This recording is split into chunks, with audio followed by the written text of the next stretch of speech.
সুপ্রিয় দর্শক, মাত্র ১০০ টাকায় সিনেমার জন্য চুক্তিবদ্ধ হয়ে ইতিহাস রচনা করলেন নায়িকা অপু বিশ্বাস। প্রধানমন্ত্রী শেখ হাসিনার চরিত্রে অভিনয়ের জন্য তিনি এ টাকা নেবেন বলে জানিয়েছে।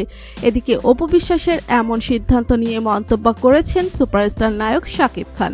বন্ধুরা, খবরটি বিস্তারিত জানতে ভিডিওটি না টেনে শেষ পর্যন্ত দেখতে থাকুন।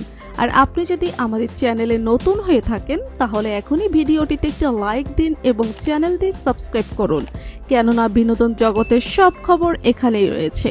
ঢাকাই চলচ্চিত্রের দর্শকপ্রিয় নায়িকা অপু বিশ্বাস ১ দশকের বেশি সময়ে প্রায় ১০০টি সিনেমায় অভিনয় করেছেন।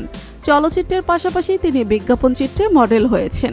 অভিনয়ের পাশাপাশি প্রযোজনা ব্যবসাতে সময় দিচ্ছেন তিনি। নতুন বছর আবার নতুন ব্যবসার সঙ্গেও যুক্ত হয়েছেন তিনি। এরই মধ্যে শোনা গেল শেখ হাসিনার চরিত্রে দেখা যাবে এই অভিনেত্রীকে। এর জন্য তিনি নাকি ১০০ টাকা পারিশ্রমিক নেবেন। ছবিটি নির্মাণ করছেন পরিচালক সালমান হায়দার। তবে শেখ রাসেলের আর্তনাদ ও আমি মায়ের কাছে যাব দুটি নামকরণ হয়েছে। এর মধ্যে একটি নাম চূড়ান্ত করা হবে বলে জানান সালমান। চলচ্চিত্রটিতে বঙ্গবন্ধু পরিবারের সর্বকনিষ্ঠ সদস্য রাসেলের গল্প উঠে আসবে। এতে অপুর চরিত্রের নাম হাসু।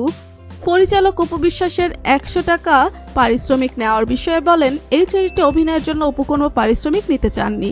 নামে মাত্র ১০০ টাকা দিয়ে তাকে সিনেমায় যুক্ত করেছি। অপু বিশ্বাস বলেন, সিনেমাটির গল্প শুনে এক বাক্যে রাজি হয়ে যাই।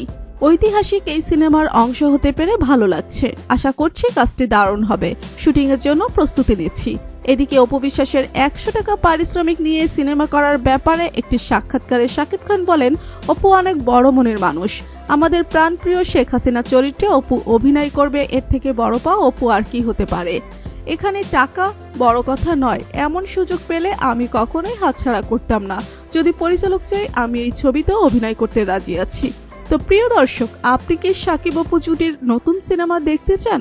লিখে জানিয়ে দিন আমাদের কমেন্ট বক্সে। ভিডিওটি ভালো লাগলে একটি লাইক, কমেন্ট ও বন্ধুদের মাঝে শেয়ার করতে ভুলবেন না।